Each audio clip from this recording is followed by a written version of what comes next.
দর্শক, আজকে রবিবাজার প্রথম সেমিফাইনাল খেলা যাচ্ছিলাম। তো খুব হাড্ডাহাড্ডি লড়াই হয়েছে। রবি একাদশ রবিবাজার, মিতালি বিজলি। তো আসলে আজকে যে পরিমাণের প্লার হলাইছিল অত্যন্ত ভালো প্লার। যদি আমি রবি একাদশর প্লারের দুই একটা নাম কই তাহলে বুঝতে পারবা। গুড়া শামীম এক নামে সবে হেরেছিনে, দুর্দান্ত ডিফেন্স লাইন খেলাইছে।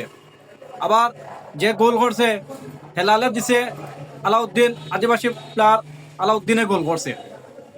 এটা অসাধারণ একটা গোল হয়েছে। ম্যান অফ দ্য ম্যাচ হয়েছে আলাউদ্দিন। বিজলির ডায়মন্ড মাসুক মিয়া জনি জাতীয় দলের প্লেয়ার অসাধারণ একটা খেলা দিছে। আমি মানে এত দর্শক আমি আর কোনো খেলা দিচ্ছি না, প্রচুর দর্শক হয়েছে। Incoming voice মানে call এটা from হওয়ার +882 দর্শকের শেষ নাই। 177 এত দর্শক, গাছও, বিল্ডিংও, ছাতো, যে জন্য পারছে ওখানে খেলা দিচ্ছে। এটা এক কথা তুলনা হইতে পারে না, এত দর্শক। আগামীকালকে অর্থাৎ শনিবার দ্বিতীয় সেমিফাইনাল খেলা। দ্বিতীয় সেমিফাইনাল খেলা দেখবা। আমি দ্বিতীয় সেমিফাইনাল কথা আজকে আর মারতাম না, আজকে প্রথম সেমিফাইনালের কথা মারতাম। যখনই আমরা দেখছি মাসুদ মিয়া জনি আছে মাঝমাঠও, হিবাইদি আছে ডায়মন্ড, মানে এই দুইটা প্লেয়ারে মানে কি জানতে একটা শক্তিশালী গুজরাট। ওইটা তোরা তো এরা খেলা দেখছো, এটা আমি নতুন করে কিচ্ছু করার নাই। তারা বিভিন্ন মাঠে খেলায়। আজকে আমি ধারণা করছি আজকে বিজলি জিতবো। যে বিজলির যে টিমটা অসাধারণ একটা টিম, মানে এক কথায় খুবই ভালো প্লেয়ার। কিন্তু আসলে যে গুলগুটির বিষয়, এটা আসলে বোঝা খুব টাফ বিষয়।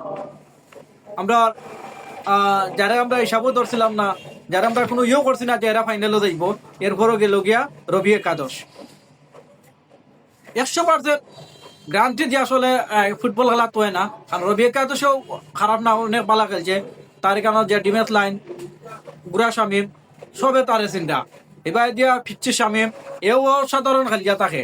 আবার আদিবাসী ফুটবলার আলাউদ্দিন এও তো সবে জানেন, তারে আলু হইলে সবে চিনে, মানে দুর্দান্ত খেলাইছে। ধন্যবাদ জানাইরা। আগামী রবিবার অর্থাৎ আগামী শনিবার দ্বিতীয় সেমিফাইনাল খেলা। তো আপনারা দ্বিতীয় সেমিফাইনাল খেলা দেখবা। এখানে সম্ভবত 2-3টা প্লাট পরিচিত মুখ, যার কথা না করলে হয় না। কর্মদার বুরহান উদ্দিন সেলিম খেলার সম্ভাবনা আছে, বর্তমানে দুর্দান্ত ফরমও আছে। তো এই খেলাটা আপনারা দেখবা। তো সবাই ধন্যবাদ জানাইয়া এখানে ভিডিও শেষ করলাম। আল্লাহ হাফেজ।